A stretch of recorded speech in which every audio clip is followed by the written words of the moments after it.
I left for a trip, came home to find my sister's family had taken over my house. Buying my first house was supposed to be one of the proudest moments of my life. I worked my ass off for years, saving every extra dollar, living in tiny, crappy apartments while grinding at a job that barely paid enough. I skipped vacations, ate budget meals, and poured every ounce of effort into making this dream a reality. And finally, I did it. A 3-bedroom house in a quiet neighborhood. A backyard big enough to set up a grill, host barbecues, maybe even get a dog one day. It wasn't a mansion, but it was mine. Every inch of it, every dollar spent, mine. I expected my family to be happy for me. And at first, they pretended to be. I can't believe you bought a house. You're really moving up in the world? But then came the passive-aggressive comments. 3 bedrooms? Isn't that kind of excessive for just one guy? What do you even do with all that space? Emma and the kids would love a backyard like this. Emma, my younger sister, the golden child, the one my mom would move heaven and earth for, while I was always expected to be the bigger person. She had a husband, 3 kids, and a knack for making bad financial decisions. Every few months, she'd be in some new crisis. Missed rent, car breaking down, overdue bills. And every time, my mom would swoop in, helping her out however she could. But that wasn't my problem. I'd spent my whole life being responsible. I wasn't about to apologize for that. So when my mom kept making little remarks, Emma could really use a house like this, or you don't even need this much space, I rolled my eyes and brushed it off. I should have known better. For years, I had one big goal: take a real vacation. Not a weekend road trip, not a couple of days off work to sit at home. I want to see Europe, visit Paris, eat my way through Italy, experience something new. It took me years to save up for it. A month-long trip. Flights, hotels, food, everything planned out. It was supposed to be a once-in-a-lifetime experience. Before I left, I asked my mom for a small favor. Can you stop by the house every now and then? Just to check on things. She agreed. Seemed happy to help. I handed her a spare key and left without a second thought. The first couple of weeks were amazing. I was seeing places I had only ever dreamed of. Eating food so good it almost made me emotional. Living the kind of life I never thought I'd get to experience. Then, in the middle of my trip, I got a text from my neighbor. Hey, did you rent your house out? Saw a moving truck and a bunch of people coming in. My stomach dropped. At first, I thought maybe he was mistaken. Maybe someone was parked in my driveway. Maybe he was confused. I texted my mom. No response. I called her. Straight to voicemail. Something was wrong. I tried calling again. Nothing. At this point, I wasn't even enjoying my trip anymore. That single text gnawed at me, turning my excitement into pure anxiety. I couldn't shake the feeling that something really bad was happening back home. After another day of radio silence from my mom, I couldn't take it anymore. I booked the next flight back. By the time I landed, I was running on 0 sleep, pure adrenaline, and sheer frustration. I drove straight from the airport to my house, heart pounding the entire way. As I turned onto my street, I felt my stomach clench. Something was off. My driveway wasn't empty. It was packed with a minivan, a sedan, and a U-Haul truck. In my front yard, it looked like a goddamn playground. Toys littered the grass. A stroller sat abandoned on the porch. A massive trampoline was set up in the middle of the yard. This couldn't be happening. I parked, jumped out of my car, and stormed up to the front door. That's when I noticed something that made my blood run cold. The welcome mat was gone. In its place was a brand new mat that read, "Home Sweet Home." Not my mat. Not my home. Hands shaking, I unlocked the door and stepped inside. And everything hit me at once. It smelled different, like baby powder, cheap candles, and dog hair. I didn't even own a dog.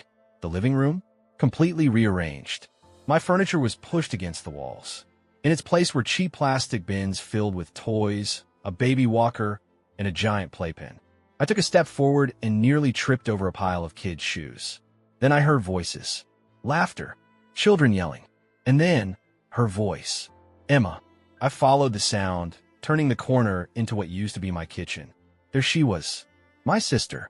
Sitting at my kitchen table, sipping coffee from my mug, scrolling through her phone like she had lived there her entire life. Her husband sat across from her, feet kicked up on one of my chairs, watching something on his laptop. A toddler ran past me, giggling. And my mom?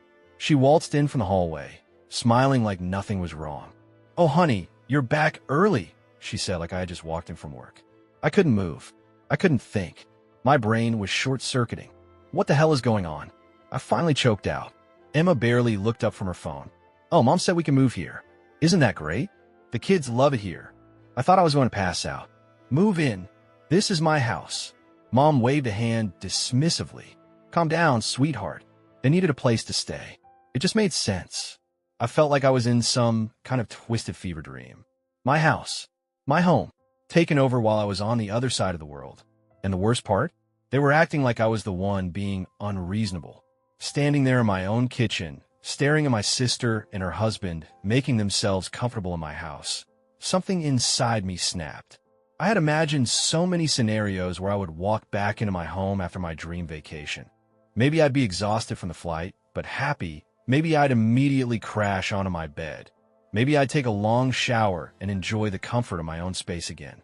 What I hadn't imagined was walking into what now felt like a stranger's house. My own furniture was missing or shoved into the corners of the rooms. My once pristine home was littered with kids' toys, and the entire place smelled different, lived in a way that made my stomach turn. I tried to stay calm, but the more I looked around, the worse it got. The fridge was covered in colorful scribbles and alphabet magnets that I had never seen before. The coffee maker, my expensive coffee maker, was pushed into the far corner of the counter, almost hidden behind stacks of baby bottles and formula containers. A high chair was crammed into the kitchen space, something I obviously had never needed before. There was even a dog bed in the corner, despite the fact that I had never owned a pet in my life. My mother, still completely unfazed, started explaining in the most casual tone that Emma and her family had run into financial trouble again. Their apartment lease had ended, and they hadn't been able to secure a new place in time. She had seen no harm in letting them stay at my house. Emma, chiming in, said that it was a win-win. She needed a stable place for her kids, and I had a place that was sitting and used. She said she had been thinking of reaching out to me directly, but figured I wouldn't mind since I was off having the time of my life in Europe. She actually said it like I should be grateful that she had taken care of my house while I was gone, as if she had done me a favor by moving in unannounced. I barely even heard what she was saying after that because I was already storming through the house, throwing open doors and seeing just how far this nightmare went. The guest bedroom? It was now a full-on kids' room. My neatly made bed and side tables had been replaced with tiny bunk beds and plastic bins overflowing with clothes and toys. Crayon drawings were taped to the walls, and a pile of juice boxes sat stacked next to the nightstand like they had been living here for months, not weeks. The bathroom? Toothbrushes lined the sink. Not my toothbrush, but a row of tiny ones in bright colors next to a pink one I assumed belonged to Emma. A step stool was tucked under the counter, making it clear that her kids were using it regularly. There were wet towels slung over the shower rod, and the trash can was overflowing with used wipes and tissues. Then I got to my bedroom, or at least what used to be my bedroom. The moment I stepped in, I felt physically sick. It wasn't even my room anymore. My bed was missing, and in its place was their mattress, their blankets, their pillows. The framed photos I had of friends and travels were gone, replaced with a small framed picture of Emma's family on the dresser. My closet doors were open, revealing Emma's clothes hanging inside. Her husband's shoes lined up neatly along the floor. Even my nightstand had been taken over, now holding a half-empty water bottle and a baby monitor. I wanted to scream. I wanted to rip everything out of the room and throw it onto the front lawn. Instead, I turned back to the hallway, my head spinning. I needed to get them out. Now, Emma, seeing the look on my face, tried to play the victim immediately. She started going on about how they had nowhere else to go, how the kids had already settled in, and it wouldn't be fair to uproot them again. She was already gearing up for a speech about how I, as an uncle, should want to help my family, should want to make sure her kids had a roof over their heads. My mom, of course, backed her up. She said that family looks out for each other, that Emma's situation was difficult, that I had no idea how hard it was to raise children in this economy. She acted as if I was some selfish monster for not immediately embracing the idea of giving up my house for the good of the family. But I was past listening. I started demanding answers. Where's my bed? What happened to my furniture? What else had they touched? That was when I found out just how bad it really was. My bed, given to Emma's kids. Apparently, They needed it more than I did. My TV, broken. One of the kids had knocked it over, and they hadn't bothered to replace it. My gaming PC, sold. They had actually sold it because they needed extra cash to cover some unexpected expenses. They said it like it wasn't a big deal. Like my expensive belongings were just things that they were entitled to use as they pleased. At that moment, something inside me shifted. I had spent my whole life being the responsible one, the one who never asked for help, who never relied on family to bail me out. And this was my reward, having my hard-earned home treated like a free handout, my belongings taken without my permission, my space completely violated. I told them to get out. Emma, of course, refused. She said they couldn't just pack up and leave overnight, that they needed time to figure things out. Her husband, who had been quiet up until now, finally spoke up, saying that I was being unreasonable, that I had more than enough space to share. He even had the audacity to suggest that I should just find an apartment instead, since I didn't need an entire house to myself. I think that was the moment my blood pressure hit its peak. I told them they had 24 hours to get out. No more negotiations, no more guilt tripping. Either they left on their own, or I would make sure they were forced out. My mother immediately started in with the dramatics, saying I was throwing my own family out onto the streets, that I had no heart, that I was acting like a complete stranger instead of a loving son and brother. She went on and on about how she had raised me better than this, how she never thought I would turn my back on my own blood. I ignored every word. I grabbed my phone and started making calls, because if they thought I was bluffing, they were about to find out just how serious I was. I spent the entire day pacing, trying to figure out how things had gotten this bad, how I had let my mother and sister take advantage of me to such an insane degree. Every time I closed my eyes, I saw the state of my house, the toys, the stains on my carpet, the way my bedroom had been completely taken over. It felt like my entire life had been hijacked, like I had walked into some alternate reality where my existence didn't matter. I wanted them out, immediately. But as much as I wanted to just throw their crap onto the lawn and drag them out by force, I knew I had to be smart about it. Emma had already started spinning her sob story, acting like I was some heartless villain for demanding my own home back. My mom had pulled out every emotional manipulation tactic she had in her arsenal, acting like I was personally throwing my niece and nephews into the streets. If I gave them even the slightest opening, I knew they would take full advantage of it. So I started strategizing. First, I made it impossible for them to live comfortably. Emma had been freeloading off my utilities, running the AC all day, letting her kids watch TV for hours, using my Wi-Fi to stream whatever nonsense she wanted. That was the first thing I cut off. I changed the Wi-Fi password immediately, knowing full well that her husband relied on it to work remotely. Without internet, he was dead in the water. I then called my utility company. I applied for scheduled maintenance, which meant my house would be without power for a while. I didn't have to tell Emma that it wasn't an emergency, just that I was taking care of business. The complaints started almost instantly.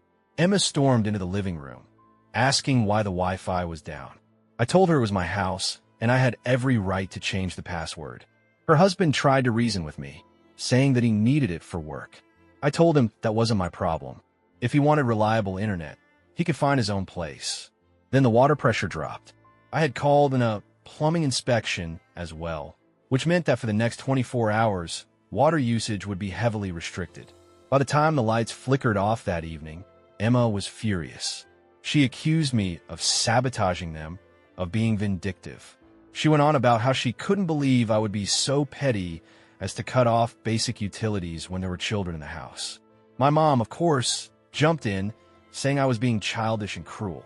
I didn't care. I had given them 24 hours.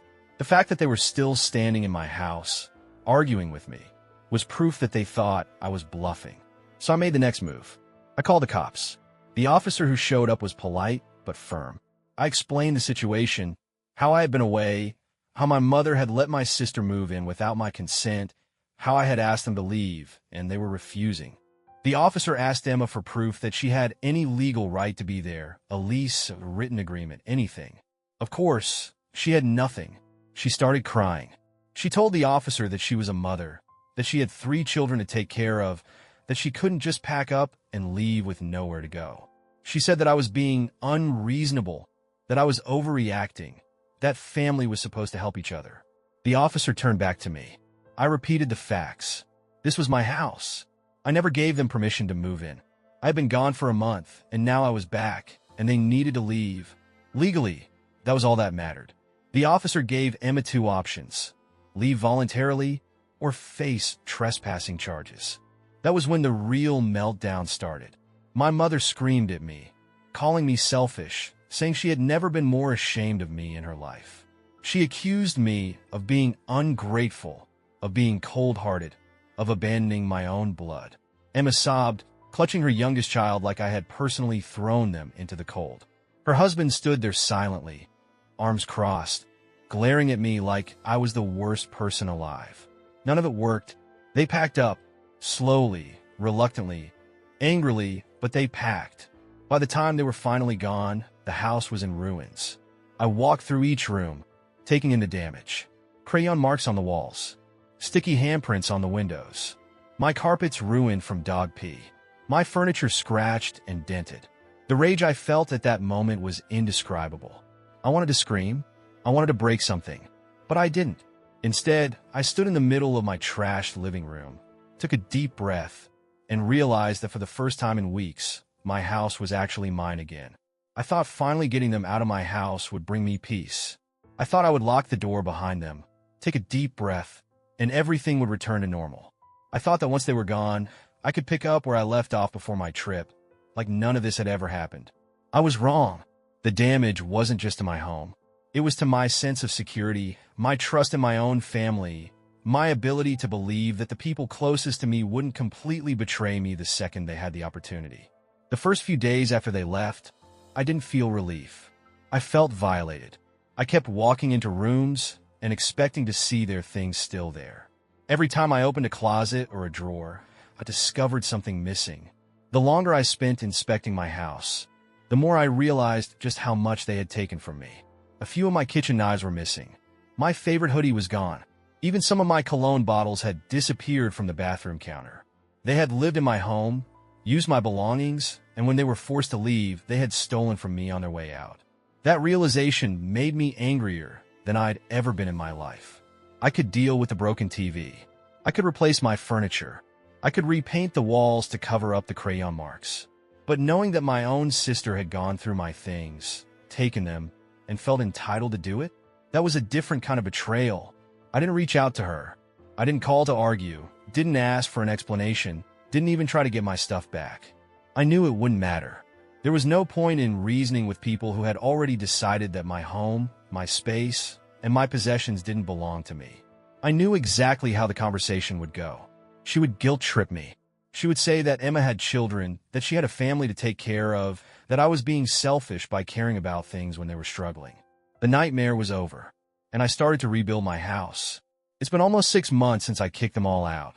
I had repaired the damage they caused, repainted the walls, deep-cleaned every inch of the house to get rid of the stains and the smell of having an entire extra family living there. I had started feeling comfortable again. Then I got a call from Emma. She said she missed me, that she had been thinking about me, that she hated how things had ended between us. Then she dropped the real reason she was calling. She and her husband had run into some trouble. They had lost their latest apartment. Something about falling behind on rent, their landlord being unfair, some vague excuse about bad luck. The kids were miserable, they were struggling, and they just needed a little help getting back on their feet. She even had the nerve to say that our mother had told her I would forgive her, that I would do the right thing, that I would let them move back in. I didn't even respond. I hung up the phone and just blocked her number. Some people don't deserve second chances. And Emma? She had burned that bridge to the ground.